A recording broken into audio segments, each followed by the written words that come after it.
What's the deal, YouTube? You know who it is. It's Big Will. Back with another episode, Life After Prison. Let's run it.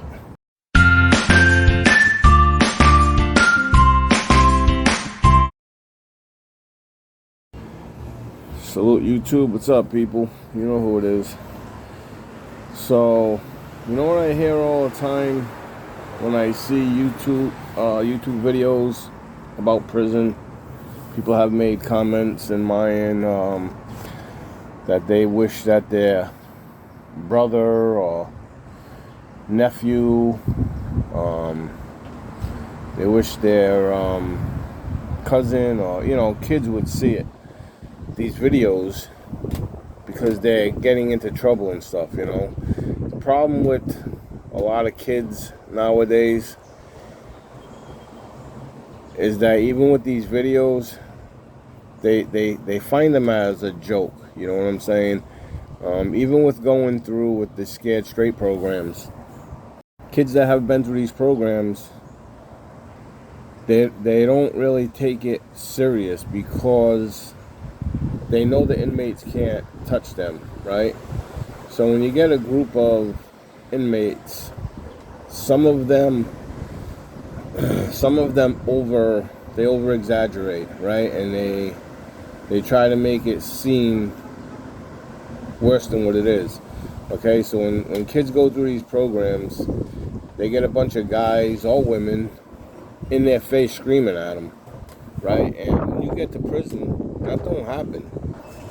You don't have people jumping in your face screaming when you get to prison. If you're eyeballing someone, if you got issues, yeah, people will approach you. They approach you as a man. What the fuck you looking at? Shit like that. You know what I'm saying? Do you know me? Things like of that nature. They don't look at you and they don't jump in your face and give me your sneakers. And you want to disrespect your mother and disrespect me. And them programs, what they really ought to focus on is talking to kids. Talking to them and letting them know what prison entails. They yell at them, yeah, you come in here and you'll be my bitch. Not necessarily gonna happen. You know what I mean? It's easy to say that to a 9-year-old kid now. Any adult can scream at a kid in his face, whether you're in prison or not, and the kid is gonna get scared. He's gonna cry. Some kids will act tough because they know that an adult won't hit them. They can't hit them, right? Because they'll go to jail. So the problem with the situation is that there's no realness to it. You know what I'm saying? When kids hear stories, to them that's what it is. It's stories. You really have to face the situation on your own. I was 13 years old and went through the Scared Straight program. I got as far as the prison door, and I got kicked out because my father was in prison. My father was in the prison that we went to. So because he went ahead and told the people who were doing the program that his son was coming through, and that if any of them got in my face and shit like that, there would be trouble, they had me leave. So I wasn't able to go through. So I didn't experience it when I was a kid. You know what I mean? And you can go in and you experience sitting in the cell and all that bullshit. It really doesn't sink into you. You know what I'm saying? Because you're going home tomorrow. None of that shit is really, it doesn't sink in. You know what I mean? To most kids, until they're in it, then it's real. So programs like that don't help. They don't hit kids, especially kids that are, I want to say 13, 14, 15, 16 even, right? A kid's brain is not fully developed until they're 22 years old. So even though a kid turns 17, 18 and they become legal age, their brain is still not functioning as an adult. There's still immaturity there, okay?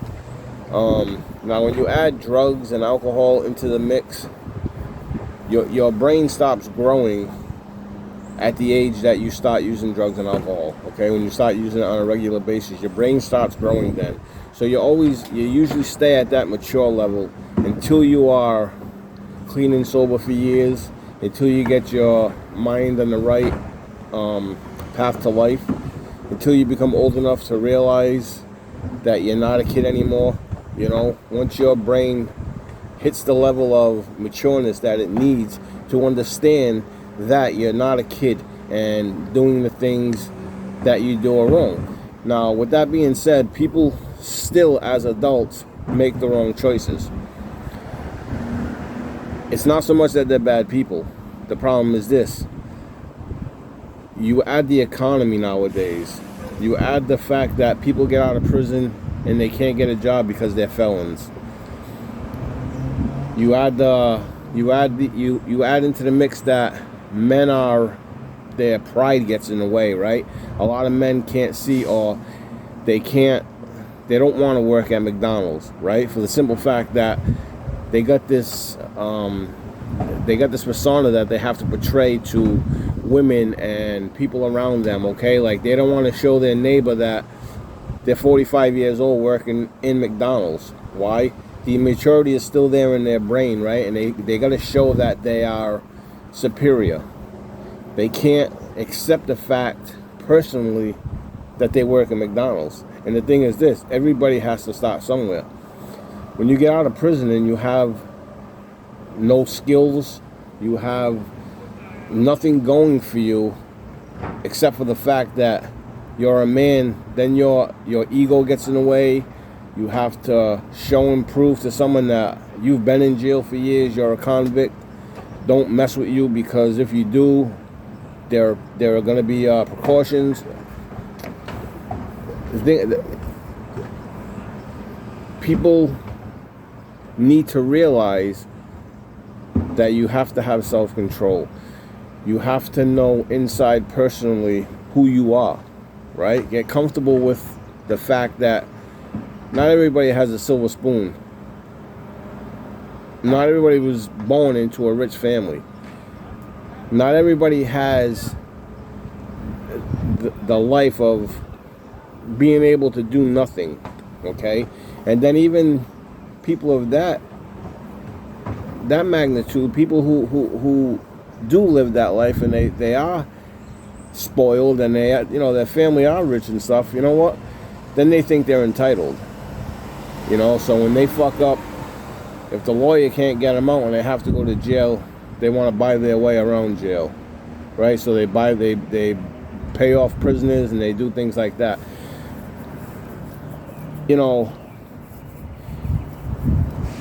When you boil down to it, it all comes with being comfortable inside your own skin with who you are. I don't want to go back to prison. So therefore, I choose not to go and do crime. Once I pay my bills, my pockets are not always full. But that don't mean that I have to stoop to a level to go and rob, to go back out and sell drugs, to do what? To have money in my pocket and show the next person that I have $1,000 in my pocket. Big deal. What is that doing for me? I'm still going to live the same life. I'm still going to be the same person. I'm still going to go home with that $1,000 in my pocket, or if I spend $100 or whatever the case may be, but you know what I'm saying. I'm still going to go home with that money in my pocket or blow it all and still be the same person. Okay? Finding the right mate for you, finding a woman who doesn't judge you, finding a woman who doesn't expect the world from you, who will work with you, who will help you as much as you help her. Realizing that you have children, if you have them. I have children. I have to teach my children. I have to show my children. Do I want to be absent in their life and let another man take that joy of showing them and teaching them the world so they can grow up and give another man credit? No. That's not going to do nothing for you.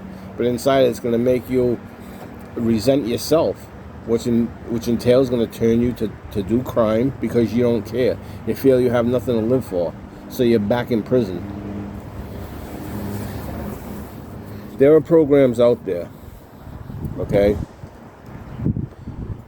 You don't have to be scared to talk to people if you're lonely, if you are feeling like you're not adequate enough to raise a family. There are things that you can do, okay? But the first thing you have to do is not let your pride get in the way. The second thing that you have to do is not give up. The third thing you have to do is realize that there are ways, there is help, and it doesn't have to resort to crime. Crime is not going to get you nowhere but in jail or dead, okay? The only two places that crime is going to get you is in jail or dead. You might end up in jail and be dead anyways. You might end up in jail and get raped by a big lifer. You might end up in jail and get out and go back a month later, a year later, because you still have the same demons and vices in your life. You're still fighting with the same demons that you've been fighting all your life. And the only demons that you're fighting is your twin, your other half, your inside. There's two sides to everybody. It's good and evil. If you go towards the evil side, life is not going to be good for you. You're going to get whatever you put out there. Okay, people think that they go in and they rob someone or they rob a store. So they got a couple of $1,000s in their pocket and they think everything's okay. And when that $1,000 or $2,000 goes, you're right back in the same place. You're the same person who's broke with no money, looking to do something that puts your life in jeopardy, someone else's life in jeopardy, and is going to put you in jail. How many people rob a store or a bank and get away with it for 2 or 3 years and are sitting in jail for shoplifting, and the police hit them with that evidence that they got from you robbing a bank? How many people get away with something for a year or 2, 3 years, 5 years? Think I got away with it, you're scot-free, and you got detectives showing up at your door, knocking on the door. Whatever you do in the dark will come to light. Just remember that. Even if you get away with it by the law, inside you, you will always know that you did something. You were wrong. There's help out there, people. You know, I was on a revolving door for a few years. I'd come out, I'd have a year, I'd go back in. I'd come out, I'd have 2 years, I'd go back in, because I was immature. Because I had to make people think that I was somebody who I wasn't, right? And the only thing I was a drug dealer, I was a thug, I was a criminal. And you think me growing up without having my father, because he was in jail my whole life, would have kept me from it? No. The only reason why I didn't have any juvenile crimes, charges, is because I never got caught. And that's the thing I tell you. Just because you don't get caught today, tomorrow them jail cells are waiting for you. Them handcuffs are not prejudice. They will go on anybody. Woman, man, child. Just remember that. Them handcuffs, them jail cells, they're not prejudice. They like everybody.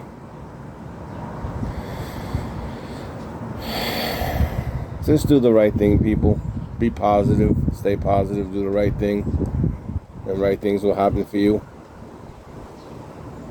Just because you're a good person and you do the right thing, It doesn't mean your life's going to be full of rainbows. But when you know personally that you're doing the right thing, inside you is much better off than if you're a piece of shit. Just do the right thing, people. Do the right thing, stay positive, and things should work out for you. That's the way it's always happened for me.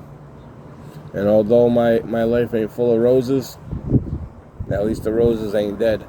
The ones that I do get. It's your boy Big Will. Life after prison. Like and subscribe. Hit that channel. Hit the like button. Hit the bell if you want to hear me. Hear my stories. Come back. I appreciate you all. It's your boy Big Will. I'll see you in the next one. Peace. Thank you for watching. Like and subscribe. Life after prison. Peace.